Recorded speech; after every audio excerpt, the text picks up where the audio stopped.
За, сонин сайхан юу яцгаанда? Надаарч 850-д. Өнөөдөр нэгэн лалрын цуврал алуурчныг та нартаа төлөвлөхөр бэлтлээ. Доктор Херман Вебстер мужид буюу Хенри Овард Холмс гэгдэг Америкийн төлөөлөгчин, цуврал алуурчин бөгөөд 1891-ээс 94 оны хооронд идэвхтэй алга үлдэж байсан улгаач юм. 1896 онд цааслагдах үедээ Холмс даатгалын лөвөр заллин 3-4 удаагийн хуурж гэрэлт морины улгаа алга зэрэг гэмтэргүүдэд холбоотой байсан. Түүний хамгийн алдартай гэмтэргүүд 1893 онд Дэлхийн Колумбийн үзэсгэлэнгийн үеэр Чикагод болсон юм. Холмс нь өөрийн эргийн хэд хэдэн удааг хамтрагч болох Бенжамин Пиццелийн хүннээс эргээр буруутгагдаж цаазаар авах ял оногдсэж. Холмс 27 амны эрг үйлцсэний дотор амьд сэрүүн байгаа зарим хүмүүсийн алгыг хүлээн зөвшөөрсөн байдаг. Тэр дотор мөн Пиццелийн 3 хүүхдийг ч алсан гэдгийг хүлээн зөвшөөрсөн байна. Холмсыг 1896 оны 5 дугаар сарын 7-нд дүүжлэн цаазаар авсан байна.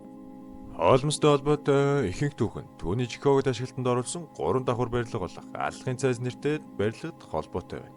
Холмс амьдралын талаар янз бүрийн хачирхалтай түүхийг ярьж, ихэнхдээ гэмбургүйж мэлзэж, сүүлдээ бүр Сантад эзэмдүүлсэн ч гэж мэдүүлдэг байсан юм. Түүний удал мэдүүлэлгүүд түүнийг алуурчин гэж нотлоход маш хэцүү болгосон. Түүний мэдүүлэлгүүдээс дурдвал ангайхын сургуулийн ангийн найзлах доктор Роберт Локиг өөрийн анхны аллага бөгөөд 1886-нд хүнөөсөн гэж хэлсэн ч яг үнэндээ Локиг 1889-нд нас барсан ээж. 1990-ад оноос хойш Холмсыг зураг алуурчин хэмээн нэрлэх болсон. Зохиолч Адам Сользер Холмсын тухай номонд зүгээр л хэд хэдэн үнийг алах нь зураг алуурчин гэсэн тодорхойлолт хангалттай биш гэж хэлж байсан удаатай. Холмс аллага үлдгэс өмнө яг үлийгээж билүүгэн толгож явдаг байсныг жоохон ч гэсэн төлөвлөв. 1861 оны 5 дугаар сарын 26-нд Нью Хэмпширийн Глимтон хотод Хермс Вебстер мужид нэрээр төрсөн бөгөөд Леви Хортон мужид Теодор Пейж Пресс нарын 3 дахь хүүхэд болон төрсөн аж. Холмс 16 настайдаа Глимтон академиг онцнуудад төгссөн байдаг. Холмсын эцэг эх хоёулаа сүнсэг бишрэлтэй методистууд байсан. Түүний аав тариачин гэр бүлээс гаралтай бөгөөд заримдаа тариачин худалдаач хийдэг байсан. Хаяад арх цохоод гэр бүлийнхнийг харигсаар зоддог байсан. Холмс аавыгаа туурайгаа сурлагын өндөр чадвараасан болоод ангийнхаа хүүхдүүдийг дээрлэгч эхэлсэн байна.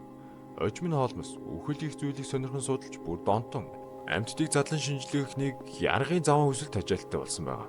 1879 онд Холмс Вермонтын их сургуульд элсэн орсон бөгөөд 1882 он тэрээр Мичиганы их сургуулийг ангахын мис заслын танхимд шилжиж ирсэн. Холмс амжилттай сайн суралцаж 1884 оны 6 дугаар сард сургуулийн төгссөн байна. Сургууль сурж байх явцдаа тэрээр анатоми лабораторид тухайн үед анатоми анхлах багш байсан профессор Уильям Джеймс Хердманы удирдлагын дор ажиллаж эмнэлгийн цогцыг нийлүүлэхийн тулд уулс шайлуулах ажилд хамтран оролцдог байсан гэдэг. Хэдэн жилийн дараа Холмс хүэмний эрх сэжиглэгдэж өөрийгөө даатгалын өвөржин гэж хэлэх үед тэрээр коллежид хэд хэдэн удаа амь насны даатгалын компанид хууран мэглэхийн тулд цогцыг ашигласан гэдгийг хүлээн зөвшөөрсөн аж.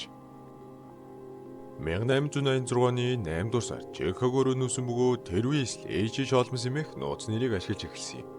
Ирснийхээ дараахан тэрээр Чикагогийн нэгэн гудамжны буланд байрлах Хэмийн сангийн эзэн Элизабет Холдон Холмсыг ажилд авсан юм. Тэрээр ажилсаг ажилтан гэдгээ батлаж эцэстэн тэр дэлгүүрийг худалдаж авсан байдаг.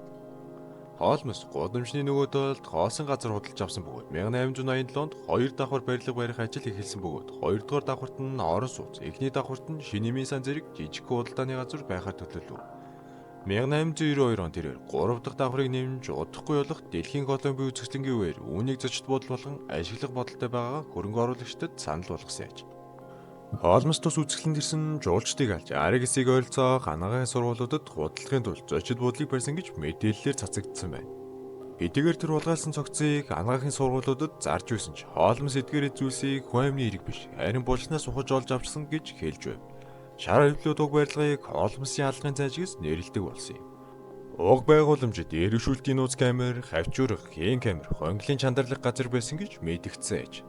Тооцоогоор зочид буудал нь 100 гаруй өрөөс бүрдсэн бөгөөд өрдөг байшин шиг байрлуулсан алга нь тоосхын хаананд нэгдэж сонхгүй өрөөнүүд гарцгүй шаттай байв.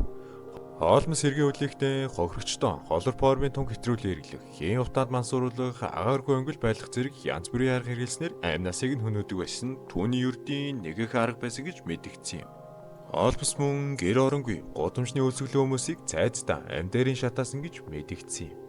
Холмсын нууц амраг 31 настай Жулия Смит нь доктор Коннорын эхнэр байсан ч Коннори Смитийг холмостой үерхж байгааг мэдснийхэн дараа ажилласаа гарсан ч тэдний 5 настай охин Берл Коннорыг орхиж явж Смит Берлийн асрах эрхийг авч зочид буудалд хоолмостой харилцаагаа үргэлжлүүлэн үлдсэн юм.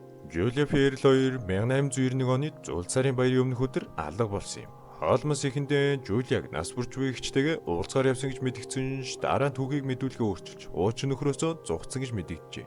Эцэст нь Холмос хэрэглээ Жулиаг үр хөндөлтийн үеэр нарс барсан гэж мэдэгдсэн юм. Холмос эрүүл мэндийн боловсрол эзэмсэн ч үр хөндөлтийг дорчлохгүй байсан бөгөөд тухайн үед иймээс засал хийлгсэн нас баралт өндөр байсан.